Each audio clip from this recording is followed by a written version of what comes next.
રામ રામ ખેડૂત મિત્રો, સ્વાગત છે તમારું અમારી ચેનલ ફાર્મિંગ ઇન્ફોર્મેશનમાં। હું વાત કરું છું હિતેશ વાઘેલા। તો નમસ્કાર ખેડૂત મિત્રો, આજે આપણે વાત કરવાના છીએ કે જ્યારે માંડવી 30 થી 35 દિવસની થાય અને એમાં પીળા ફૂલ આવવાનું ચાલુ થાય ત્યારે કઈ સાવચેતી રાખવી જોઈએ, કયું ખાતર દેવું જોઈએ, કઈ દવા દેવી જોઈએ જેનાથી ફૂલ ખરે નહીં અને સૂયા બેસવામાં સારી મદદરૂપ થાય અને ખેડૂત મિત્રોને ઓછી મહેનતે વધુ ઉત્પાદન લાવવાની માહિતી આપણી આ ચેનલમાં મૂકવામાં આવશે। અને તો આપણે સમયસર સાવચેતી રાખવી જોઈએ। જો આ સમયે તમે ભૂલ કરી તો ઉત્પાદનમાં ઘટી શકે છે, એટલે વિડીયો પૂરો જોજો। અને પાણી ક્યારે આપવું જોઈએ મગફળીમાં? તો મિત્રો, જ્યારે મગફળીમાં ફૂલ આવતા હોય ત્યારે જમીનમાં ભેજ હોવો જ જોઈએ, પાયેલું હોવું જોઈએ। 30-35 દિવસની મગફળી થઈને ફૂલ દેખાય એટલે પાવાનું ચાલુ કરી દેવાનું, એટલે પાઈ દેવાનું, એટલે ફૂલ સુકાઈ ન જાય ને ખરી ન જાય અને શક્યતા હાવ ઘટી જાય પાઈ દઈને, એટલે જમીનમાં ભેજ હોય એના લીધે ફૂલ ખરતા નથી। અને અતિશય પાણી આપવું નહીં, નકર હું વધારે પાણી દેખો તો માંડવી પીળી પડી જાય, એટલે વધારે પાણી આપવું ન જોઈએ અને ઓછું ન દેવાનું, એટલે માપસર પાણી દેવાનું, ભેજ રહેવું જોઈએ જમીનમાં, એટલે હળવું પિયત આપવું જેથી હે ને ફૂલ સારા અને સૂયા પણ બે આની અવસ્થા સારી રહે, એટલે એવી વાત કરવાના છીએ।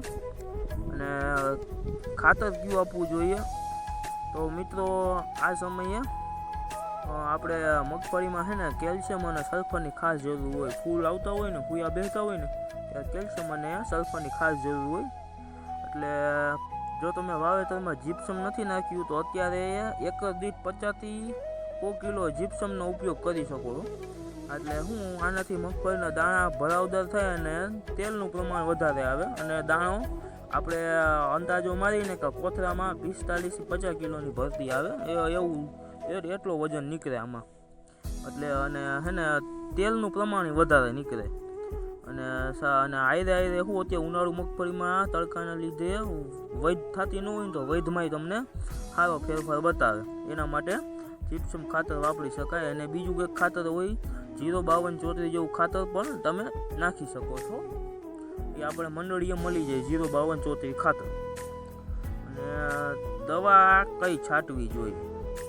એટલે ફ્લાવરિંગ સારું આવે, ફૂલ જાજા આવે એના માટે દવા કઈ છાંટવી જોઈએ? એક ખાસ વાત કરું, ફૂલ આવવાના સમયે બહુ ઝેરી દવા ન આપવી, આછા છંટકાવ કરવો, જેનાથી મધમાખીઓ અને માખીઓ બેસે ને તો એનાથી ફ્લાવરિંગ સારું આવે। તો તમે ઝેરી દવા છાંટશો તો મધમાખી નહીં આવે અને ફૂલમાંથી સારી ઉત્પાદન નહીં આવે, એના માટે હળવી દવાનો ઉપયોગ કરવો જોઈએ, એટલે એવું બધું છે। અને આપણે બીજી વાત કરીએ ખેડૂત મિત્રો, આપણે આપણી આ ચેનલમાં આ મગફળી વાવેલી છે આપણે, તમારી સામે તમે જોઈ શકો છો। આ સમયે આની ખાસ માવજત કરવાની હોય મગફળીની, તો અત્યારે માવજત કરો નહીં તો પછી એમાં કાંઈ ભેગું થાય નહીં, એટલા માટે અત્યારે માવજત કરવી ખૂબ જરૂરી છે મગફળીમાં।